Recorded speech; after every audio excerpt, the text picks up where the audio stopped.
नमस्कार मित्रांनो, mutual fund क्षेत्रातील दिग्गज कंपनी आय-सी-आय-सी प्रुडेन्शियल ए-एम-सीने क्वार्टर 1 फायनान्शियल 27चे दमदार निकाल जाहीर केले आहे. कंपनीचा नफा वाढला आहे, तसेच महसुलातही वाढ झाली आहे. मग या शानदार निकालानंतर कंपनीचा शेअर गुंतवणूकदारासाठी आणखी आकर्षक ठरणार का? चला जाणून घेऊया संपूर्ण माहिती. नमस्कार मित्रांनो, बाजार तडकामध्ये आपलं मनापासून स्वागत आहे. चॅनलवर नवीन असाल तर सबस्क्राईब करा आणि बेल आयकॉन नक्की दाबा. तर I-C-I-C Prudential asset management company म्हणजे आय-सी-आय-सी प्रुडेन्शियल ए-एम-सीने क्वार्टर 1 फायनान्शियल 27चे आर्थिक निकाल जाहीर केले आहेत. तर कंपनीचा फायनान्शियल रिझल्ट पाहिला तर कंपनीचा टोटल इन्कम यावर्षी 17,450 कोटी इतका आला आणि मागील वर्षी 14,775 कोटी इतका आला होता आणि तिमाही 14,520 कोटी इतका आला होता. म्हणजे इयर ऑन इयर आणि क्वार्टरली कंपनीमध्ये इन्कम वाढत आहे. तसंच कंपनीचा खर्च पाहिला तर यावर्षी 4,643 कोटी इतका आला आणि मागील वर्षी 4,155 कोटी इतका आला होता.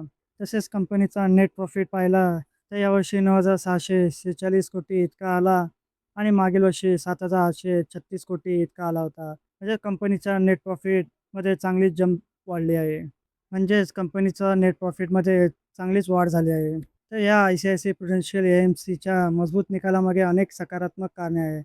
म्युच्युअल फंड उद्योगात वाढणारी गुंतवणूक, एस-आय-बीद्वारे सातत्याने येणारा निधी, असेट अंडर मॅनेजमेंट म्हणजे ए-यू-एममध्ये झालेली वाढ आणि इक्विटी फंडामध्ये वाढलेला गुंतवणूकदाराचा सहभाग यामुळे कंपनीचा फी इन्कममध्ये वाढ झाली आणि त्याचा थेट फायदा नफ्यावर झाला. तर कन्क्लुजन पाहिला तर एकंदरीत आय-सी-आय-सी प्रुडेन्शियल ए-एम-सीने क्वार्टर 1 फायनान्शियलमध्ये मजबूत आर्थिक निकाल सादर केला आहे. 23% नफ्यातील वाढ, 18% महसूल वाढ आणि मजबूत व्यवसाय कामगिरी हे कंपनीसाठी सकारात्मक संकेत आहे. आता पुढील तिमाहीत ही वाढ कायम राहते का याकडे गुंतवणूकदार आणि बाजाराचे लक्ष असेल. तुमच्या मते आय-सी-आय-सी प्रुडेन्शियल ए-एम-सी हा दीर्घकालीन गुंतवणुकीसाठी चांगला शेअर ठरू शकतो का? तुमचं मत कमेंटमध्ये नक्की सांगा. व्हिडिओ आवडला असेल तर लाईक करा, शेअर करा आणि शेअर बाजारातील अशा महत्त्वाच्या बातम्यांसाठी बाजार तडका चॅनलला सबस्क्राईब करायला विसरू नका. धन्यवाद.